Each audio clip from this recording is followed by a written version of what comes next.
Right, let's get to the latest on the situation on the ground. Vanessa Puna is part of our team at the site. She joins us now live. And Vanessa, it's now 5 days since the structure collapsed. Hope is slowly dwindling, depending who you ask. The developers are nowhere to be found, but that painstaking task of trying to find survivors continues. Indeed, Ayanda, and we are standing here at the site at the moment. Of course, a short while ago, there was a call again, a siren calling for silence at the site as efforts are underway to ascertain whether any sounds are coming from beneath the rubble here at George Victoria Street. We can tell you that heavy equipment has been brought in, excavators, etc. I think behind me you'll see that they're starting to move again with the operations. I'm joined now by the MEC for Local Government in the Western Cape, Anton Bredal.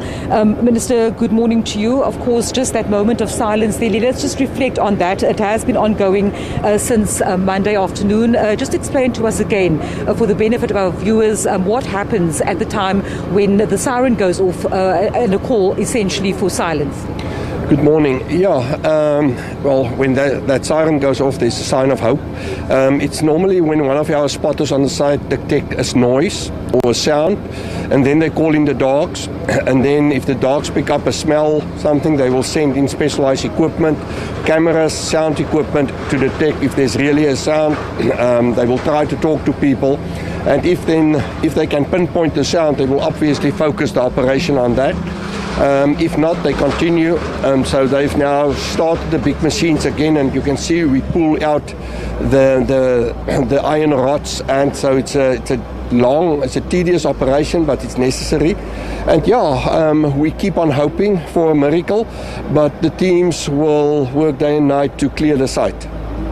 Minister, of course, we can understand that members of the community as well as family members are feeling frustrated at the moment. Of course, 44 people still unaccounted for. I mean, just this morning, I spoke to some residents. One of them actually was a civil engineer, but he came here just outside the Cordendorf site as a concerned member of the George community. Of course, it's 5 days in. You say that we remain hopeful, but of course, we've now surpassed that 72-hour international standard in terms of, searching. I mean, can we safely say that this is still a search and rescue effort? Has it officially moved over to a recovery effort at this stage? Well, we try to run both. You must understand the 72 hours is a guideline. If you look back in the history in certain earthquake sites after day 9, they've managed to rescue people, an 80-year-old person, etc. So we keep on hoping. Hope keeps the spirit alive, keeps everybody here's morale up. But we understand that we will find more bodies as we go along. Unfortunately, one person last night passed away in hospital. Our thoughts and prayers are with that family. We understand the frustration of the family and their emotions from anger to hope. And therefore we've got specialists to work with them from social services as well as correctional social services as a whole team.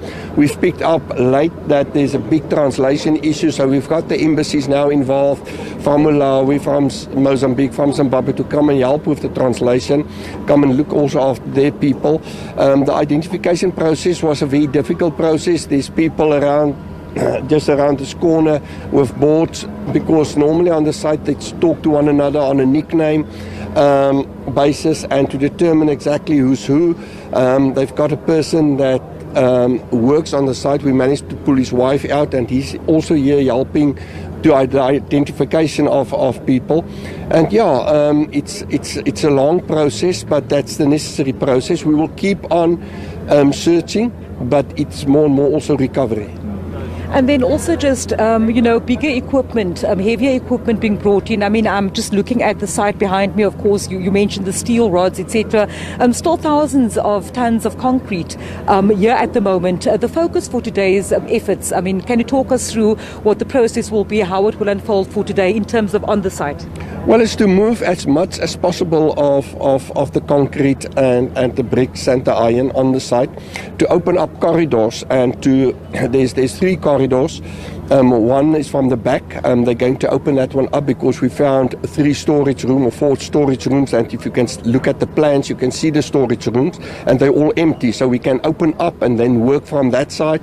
The front here, you can also see there's a corridor because of how the concrete slab originally fall. It's like an A-frame, it forms.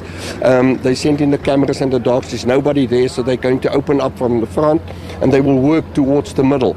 And that's what's going to happen as quickly as possible.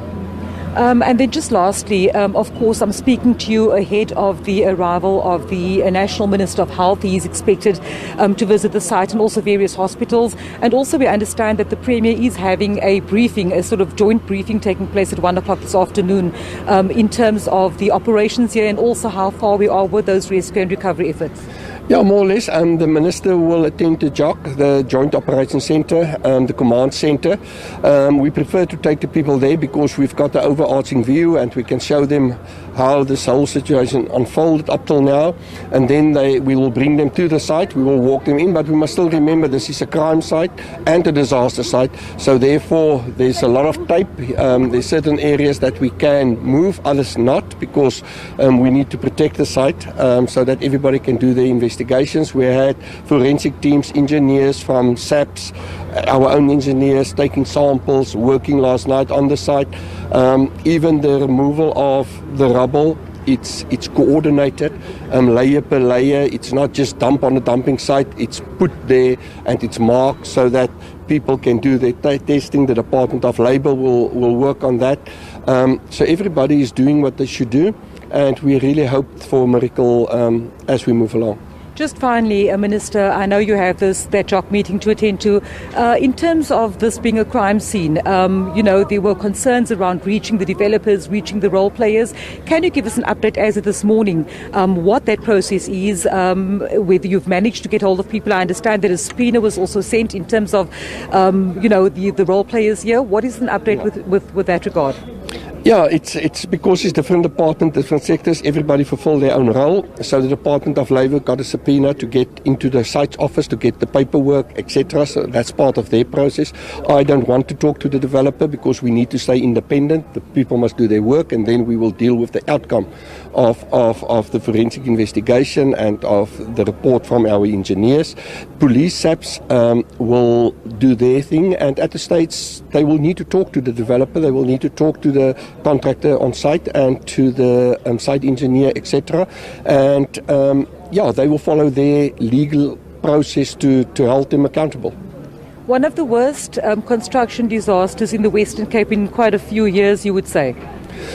Well, the worst that I've seen, but we've also, yesterday the Premier had a meeting with the construction industry in the Western Cape.